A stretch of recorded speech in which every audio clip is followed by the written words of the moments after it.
ஆண்டவருடைய பரிசுத்த நாமத்திற்கு மகிமை உண்டாவதாக. சர்வ வல்லவர் என்ற இந்த தியானத்தின் மூலம் உங்களை சந்திப்பதில் மிகுந்த மகிழ்ச்சி அடைகின்றோம். சர்வ வல்லவர் பாகம் 14.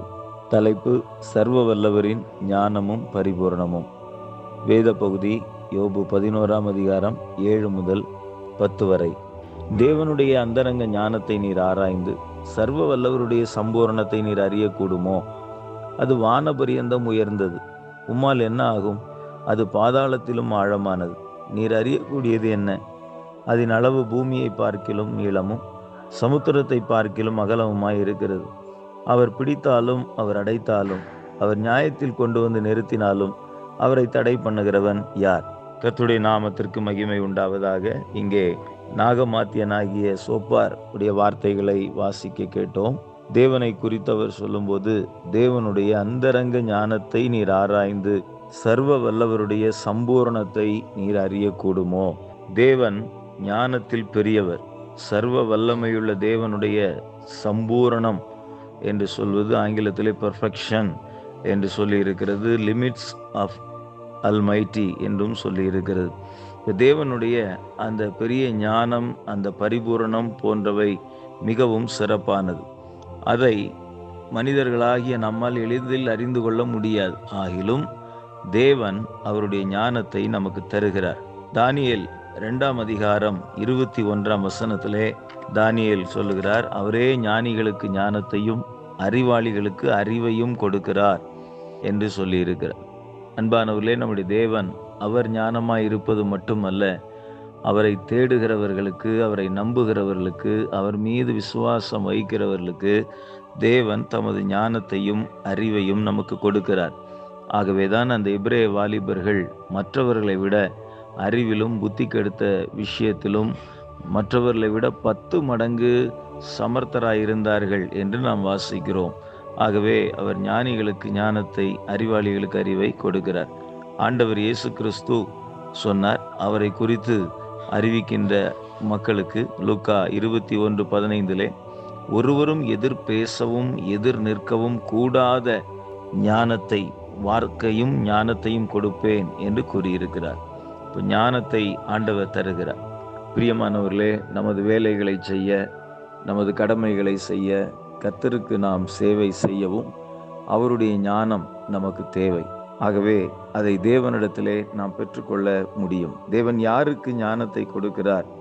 யாக்கோபு 1ஆம் அதிகாரம் 5-6 வசனங்களிலே, ஒருவன் ஞானத்தில் குறைவுள்ளவன் என்று உணர்வானாகில் அவன் தேவனிடத்தில் விசுவாசத்தோடு கேட்டு பெற்றுக்கொள்ள முடியும். எனக்கு ஞானம் இல்லையே, எனக்கு அறிவு போதுமானதாக இல்லையே என்று யார் கவலைப்படுகின்றார்களோ, தங்கள் குறைவை உணர்கிறார்களோ, அவர்கள் தேவனிடத்திலே ஞானத்தை கேட்டு பெற்றுக்கொள்ள முடியும்.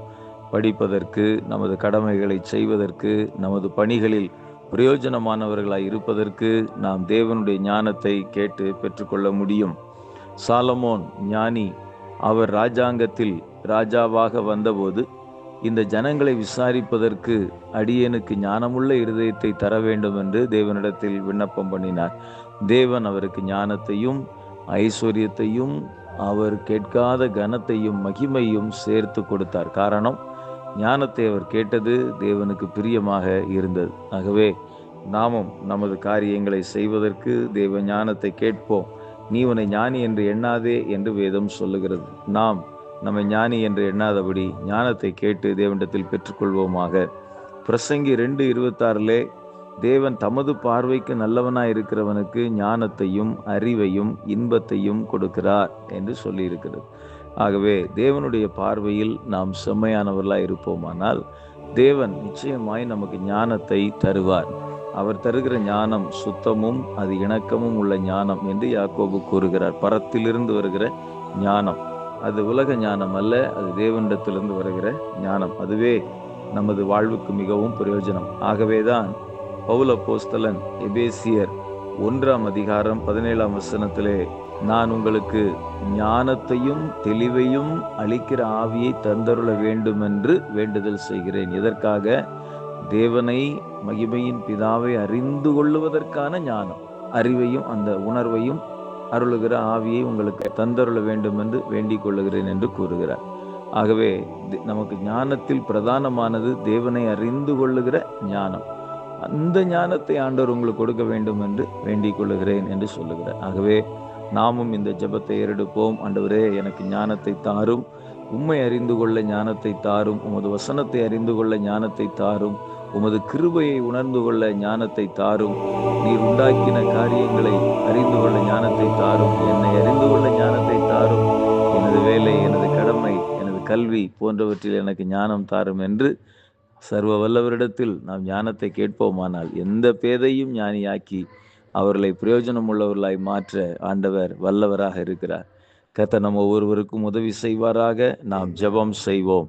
எங்கள் பரலோக பிதாவே, அன்பின் ஆண்டவரே, சர்வ வல்லவரே, உம்மை நாங்கள் ஸ்தோத்தரிக்கிறோம், துதிக்கிறோம். ஆண்டவரே, இந்த காலை வேளையிலே நாங்கள் ஆண்டவரே சர்வ வல்லவரை குறித்து இன்று சிந்தித்தோம். சர்வ வல்லவர் ஞானத்தில் பெரியவர், பரிபூரணம் நிறைந்தவர் என்று நாங்கள் வாசித்தோம். ஆண்டவரே, நாங்கள் பல விஷயங்களில் குறைவுள்ளவர்கள், குறிப்பாக ஞானம் என்கிற விஷயத்தில் எங்களுக்கு அநேகம் குறைவுகள் உண்டு தகப்பனே. ஆகவே நீர் எங்களுக்கு உமது ஞானத்தை தாரும். உலக ஞானம் வித்தியாசமாய் இருக்கும்போது நீர் உமது உன்னதமான ஞானத்தை எங்களுக்கு தந்து, அந்த ஞானமும் உணர்வும் ஆண்டவரே இந்த தெளிவும் உள்ள ஆவி எங்களுக்கு தந்து, உம்மை அறிகிற அறிவிலே நாங்கள் வளரவும், எங்கள் காரியங்களை உமக்கு முன்பாக உண்மையும் நேர்மையுமாய் மக்களுக்கு பிரயோஜனமாக செய்து நிறைவேற்றவும் எங்களுக்கு உதவி செய்யும். யார் ஞானத்தில் நான் குறைவுபட்டிருக்கிறேன் என்று உணர்கிறார்களோ ஒருவருக்கும் ஒரு ஞானத்தை தந்து தங்கள் காரியங்களில் சிறந்து விளங்க அருள் செய்வீராக.